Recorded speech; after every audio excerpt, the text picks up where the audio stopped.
Well, Happy New Year, Blue Yeah. Star family. Happy New Year. This year we are focusing on doing big things for the Lord, and one of the ways that we are doing that is we are being a Bible-based church. And so we've been on this journey for 6 days now, January 6th Okay. today, of reading the Bible in 1 year using the 1 Year Bible.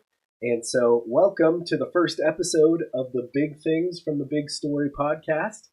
Today I've got Craig joining me right here from Hope Harbor. If you guys don't know Craig Peters, he's the minister out at Hope Harbor. And today we both are just going to share some thoughts from a big thing that we saw in the readings that we've done here in the first 6 days in January. But as we get started, I just wanted to share why we chose this 1 Year Bible, or this version, or this edition, I guess you could say, of reading through the Bible. And that is because it makes it very easy and nice to read when you have just one day in front of you every single day. So listed out with every date, you get about 15 minutes of reading. And you probably have noticed as you've been reading along in this, it's not chronological per se, and it's not just the Old Testament and then the New Testament either. In fact, every day you read from the Old Testament, the New Testament, and then a psalm and a proverb, Yeah. which is really neat. I think that's a cool way to kind of break it up some. It's really easy when you're in the midst of Judges and you're reading about yet another failure of a judge in God's eyes, or you're in Leviticus and going through the law again, time and time again, to kind of get bogged down. And so with this format, you don't really get bogged down like that. That's the goal. And so I really like that about this version of the Bible. What do you think? Well, there's some amazing things. I've used a daily Bible reader for over 30 years. Yeah. I first started ministry years ago. I had one, and I wanted to be in touch with the big picture all the time, and I've yet to be disappointed to see something I had never seen before. Yes, you go, sir. wow, that's pretty cool. I hadn't seen that before, and you put enough of those pieces together, you get kind of a beautiful picture of the scriptures and of God and God's people and what He's trying to do and all that. Now, I used a different one than this one. Okay. And to be honest, I was a little skeptical. I'm like, okay, this is different. It's off from what I had, but I've really learned to like it. I like the writing style of the ESV. Mine was NIV, and I like the writing style. And mine had a psalm or proverb, and I love the fact that they hit both wisdoms. At the same time, it's pretty cool. Yeah, because they're both wisdom literature, but very different. Yeah. I love the digestibility of a proverb a day. I mean, you could take one verse from Proverbs, and that would be a good motivator for something to focus on for the day. And so this might surprise everybody watching as well, too. This is actually my first time using the ESV. Okay. We've done, Courtney and I did the first year the NLT, and that was kind of way out there for us. And then we switched to the NIV last time we did this, and it was good. But we chose the ESV. Here is the Blue Star congregation. That way we'd all have the same version. And as you guys probably all know, that's the version I use mainly for Sunday services and in my sermons. It's good for readability. I'd give it that. Absolutely. And another thing that I like about this 1 Year Bible edition is that reading the Old and New Testament side by side, as you get into some of the prophecy, you see it fulfilled in Jesus in the same day of reading, which is it's really cool. You're like, wait, I just saw that happen and then fulfilled, and so that's a very cool piece of reading. I like some of those Bibles that have like a Bible theme, and it's a color thread that runs all through. Oh yeah, and it's amazing. Hey, it's almost as if it's the same author, for all of it. That it makes sense. It wasn't, X number of authors, and we can disagree or agree to what that number may be. But just the fact that it's God is the thread that runs through it. Don't be surprised at the similarities between the Old Testament and the New Testament writing and fulfillments and other things like that. It's really pretty cool. Absolutely. So this podcast is just going to be a short, 10 or 15 minutes every week where we want to pop in and share something that we noticed from this week's reading. And we'd love to hear from you guys as a church family. So make sure and leave comments or, come up to us at Wednesdays or Sundays and let us know. Maybe even love to have some of you guys sitting right here with me in the future. So without further ado, Craig, what is a big thing that you noticed out of the big story this week? Well, there were several things, and of course I started back in December, Yeah. trying to preempt this and all that, which was probably a bit of a lost cause for me for that question because there's just so many things. I loved the big of God in creation, and a preacher once brought to my attention, if you question about God and all that kind of stuff in creation, did He create? Was it 7 days and all that? One thing that you must come away from in Genesis chapter 1 is He's a big God. He can create. I believe, I'm not exaggerating to believe that, and it sounds a little bit. You remember I Dream of Jeannie show, but he could, nod his head and done everything he did in what showed up as 6 days of creation and all that, or snap his fingers or whatever it may be. But that's the kind of God you need to recognize. And I think the guy that was given credit for it was Bill Cosby. Okay. That used to say, "I brought you into this world, I can take you back out." Yeah. And there's value to that assessment of God, that we are accountable to Him. It's a joyful thing because that power is behind us, and all these things are for our blessing, our edification, and even our challenges and all that. And we're just really, really blessed. But I loved in the Old Testament just starting off, just looking again at the creation account, Yeah. and seeing what He did, and the order makes even scientific sense, and a lot of other things that you discover over the years as well. But it didn't take long for man to mess it up. Yeah. I love that too, and that's what I'm going to preach on Sunday, so I'm not going to give too much away. But Oh. the first big thing that God did was create everything. Mm. I mean, that can't really be denied. Yeah. I mean, that's a big thing. Yeah. So, absolutely. I would have done a few things differently. Yeah. Might have chosen differently between my siblings. Yeah. Something like that. But yeah, he's in charge, and that's a real good big takeaway.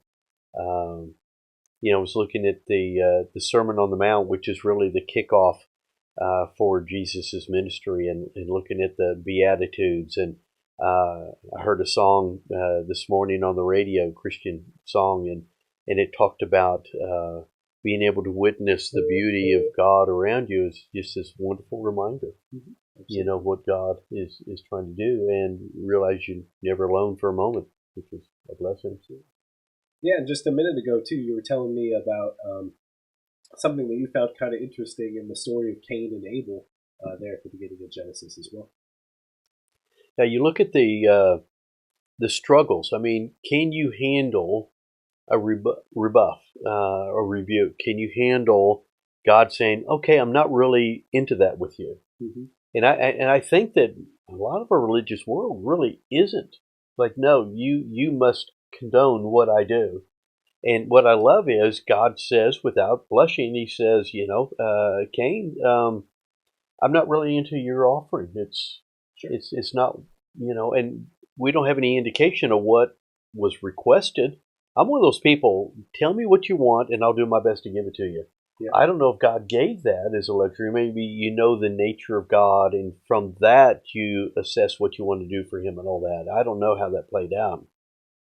But Cain definitely had an opportunity to go, okay, it didn't work out my way. I didn't, like the answer, but I can change. Do it different next time, yeah. And maybe that's the big change in us is I can change. Yeah, absolutely. So, but yeah. And then what he did to try to cover up, and we talked about too, the ground cried out with his blood. And, I'm not sure that I'm always ready for that kind of notice of God in what I'm doing. Like maybe He heard that thought in my head, or maybe He saw that I wasn't as loving to my wife or whatever it may be, and He notices and He's aware of those things and brings them to our attention. So absolutely. Yeah, I just love that. The story of Cain and Abel is in Genesis chapter 4. Hopefully, you guys read it just a couple days ago. But if you want to go look at that again, that's where you can find that. Yeah. And I'm kind of picking up for mine just a few chapters later in the book of Genesis. I'm going to be looking at Genesis chapter 9, which I feel like everybody knows. In fact, we teach this as one of our core teachings for kids classes, the story of Noah. And it's actually very incredible. There's a lot of details in the story of Noah, him spending the 100 years building the ark in Yeah. itself, just passed through very quickly in the scripture, but that's a significant thing. And then, of course, the two of every kind of animal and all of those things. But one thing that we don't teach for maybe a very good reason in the Noah story is what happens at the conclusion of them being landed on the ground again, and after he makes his altar and offering to the Lord in Genesis chapter 9. In verse 20, it says that Noah began to be a man of the soil, and he planted a vineyard. In verse 21, he drank of the wine and became drunk and lay uncovered in his tent. Which that in itself is, not very easy to share to the kids in Sunday school. And so I see why we kind of end the story a little bit before that. But that's really interesting to me, that after God has done all of these great things for Noah, back in Genesis chapter 6, verse 9, Noah was counted as the one righteous man on the earth. Even that righteous man has a sinful moral failure here after God has done great things through him. Whether it was intentional or not, it wasn't a good deal. I think somebody brought up to me one time about God taking the Israelites out of Egypt. Mm-hmm. And the question was, which did it take longer for God to do, to take the children of Israel out of Egypt, or out of Egypt out of the children of Israel? And I think, yes, 100 years of preaching, his whole life before that, but at the same time, all he's known is an evil, corrupt world around him, and lifestyles and things that aren't as they should be. Yeah. So. And so, we don't know any more details than those two verses right there. And then we see what happens with his son Ham as he enters the tent and sees his father. And again, we don't know enough details about that either.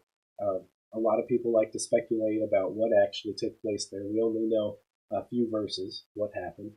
But the thing that I find inspiring, and don't take this as a reason to go sin or to, go make a winery and get drunk and pass out, okay?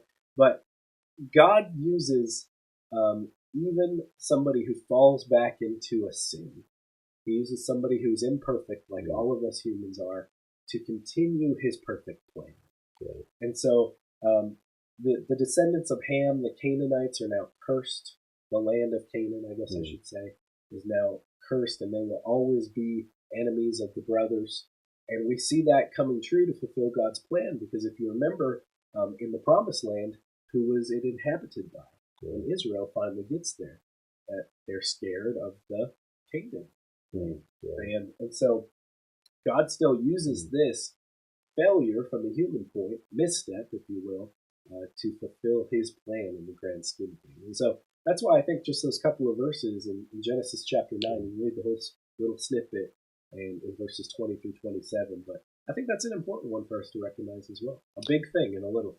And I think it repeats itself, this idea of generational kingdom living or not.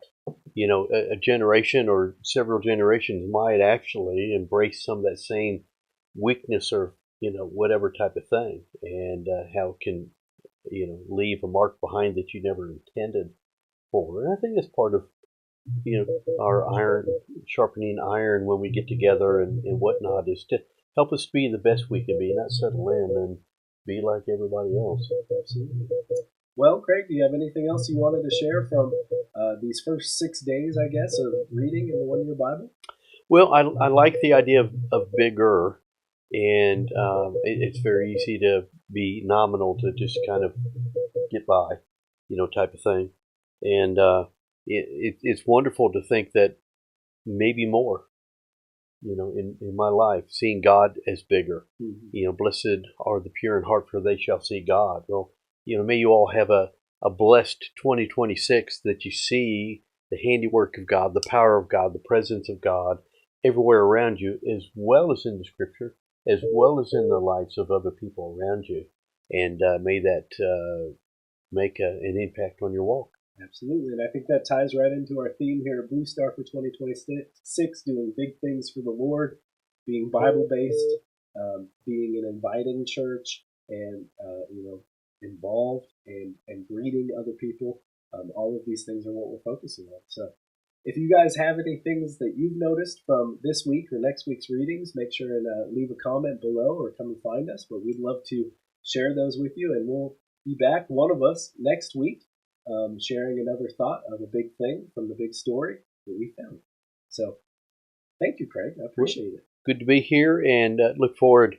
There's a sense I feel at Blue Star that there are big things on our near horizon. And there's such a good chemistry of people and message and other things. And so it's kind of exciting to get to be part of that. And I appreciate the chance to be here. Absolutely. And help out. Absolutely. Thank you so much for being here, Craig. And we'll see you guys all next week on the Big Things from the Big Story Podcast. Probably on a Monday, though, right? Probably on a Monday. Probably on a Monday. As long as I don't get sick again. Yeah, You can tell I'm probably still... Back at you, yeah. I hear you. Still a little sick, so we're trying not to be sick anymore, and we'll be back on Monday. All right. Well, God bless you all.